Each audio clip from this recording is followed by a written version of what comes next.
Neighbors and bystanders save burning home. Crews make progress on Utah and Arizona wildfires. A distressed hiker rescued near Pintura. And more insight from Jill Paulsen on Southern Utah's real estate market. You're watching St. George News at 5. Good afternoon, I'm Monica McLaughlin. Multiple 911 calls reporting smoke and flames sent fire crews to a burning home just south of Snow Canyon Parkway in St. George late Wednesday. St. George Fire Chief Robert Stoker praised the quick response of neighbors and bystanders who called 911, likely saving the home from destruction since no one was inside at the time. Fire crews attacked the flames burning through the siding, while another crew tackled the fire spreading into the attic toward the roof. Chief Stoker explained that the fire in the attic took significantly longer to extinguish due to the flames being concealed under insulation. The structure sustained extensive exterior and interior damage, particularly in the attic and roof. No injuries or damage to surrounding structures were reported. Fire crews in southern Utah and northern Arizona have been busy battling several wildfires amid wind and extreme heat, successfully increasing containment on all active fires. In southern Utah, the Graph Point, Little Twist, Deer Springs, and Silver King fires are being addressed, while the Quail Springs, Gulch, and Grove fires continue to burn in northern Arizona, sending smoke north into St. George.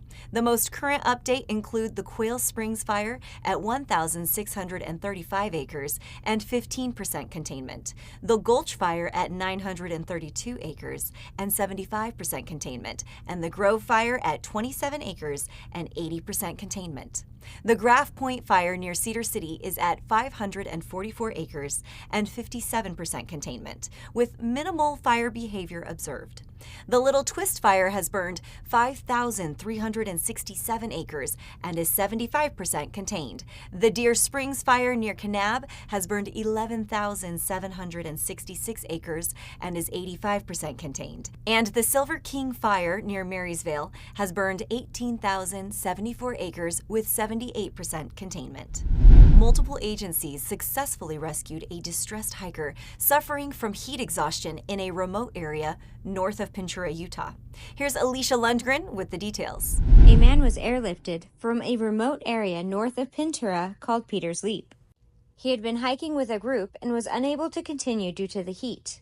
Because of the area's rugged terrain and remoteness, he was hoisted onto a helicopter and flown to an ambulance nearby before being taken to a hospital. Thanks, Alicia. Now we'll go to Jill Paulsen for an insight on what's happening with the local real estate market. As many of you may know, the commission structure for a buyer's agent has recently changed. Previously, the buyer's agent was compensated by the seller from the sale proceeds, and property prices reflected this arrangement. The new ruling aims to increase transparency and make realtor fees negotiable. In Utah, fees have always been negotiable, and contracts have specified the commission percentages for both the sellers and buyer's agents, with property prices adjusted accordingly. Home sellers must understand that offering compensation to a buyer's agent benefits them. For buyers, it's crucial to know that using only the listing agent for both sides of the transaction can lead to more lawsuits, higher costs, and dissatisfaction, as the listing agent's fiduciary duty is to the seller. Keep up to date with the Southern Utah real estate market every week on Wednesdays and Fridays here on News at 5. Now back to you, Monica. Thanks, Jill. Cedar City resident Gordon Hodnett is in a dispute with the Canyon Ridge Homeowners Association over his water-wise landscaping, particularly rabbit brush, resulting in the HOA placing a lien on his property for non-compliance despite his research showing the plant is beneficial and non-invasive. For more on this story, we'll go to Haven Scott. Gordon Hodnett's house sits nestled above Cedar City towards the top of the Canyon Ridge Homeowners Association planned urban development. Looking towards town, one can see the temple, the greens from the golf course below, and most of the town. But if you look further, it is miles upon miles of sage and rabbit brush, otherwise known as Ecca Maria nauseosa.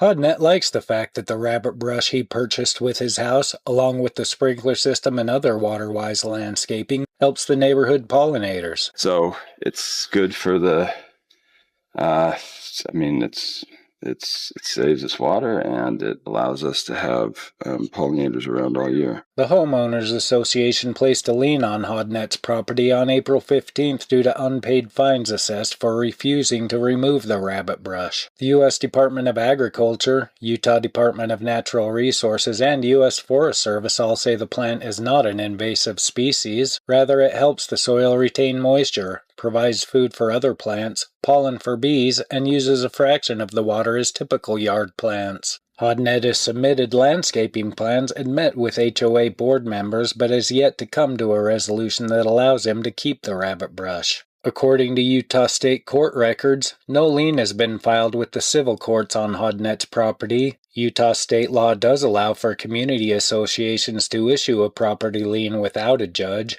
if a homeowner is late on paying fees. In Hodnett's case, he said the only fees unpaid are the recent rabbit brush fines applied by board members. If nothing else, Hodnett hopes to shed light on the plight of those who choose an HOA. He's also retained legal representation to keep the water-wise plant he came to love when moving to southern Utah. Thanks, Haven. Construction has begun on a new state-of-the-art musical theater in St. George, featuring a 400-seat immersive venue, full concessions, and a dedicated box office, set to fill a significant void in the city's performing arts infrastructure. We'll go to Jesse Bang for the details. A groundbreaking ceremony on Thursday morning marked the commencement of construction for a new performing arts venue for the St. George Musical Theater. St. George Musical Theater Board Chairman Diamond McPherson kicked off the ceremony, followed by St. George Musical Theater board member Danielle Larkin. It's been a real honor for me to be on this board and to see the amazing shows and just the blessing that SGMT has been to our community.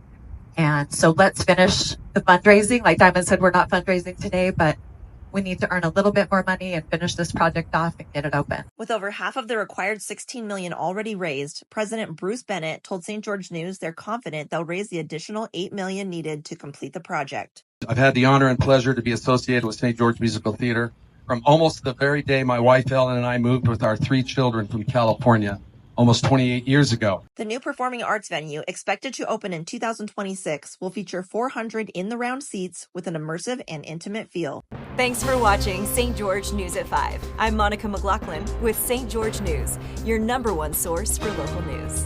This has been St. George News at 5.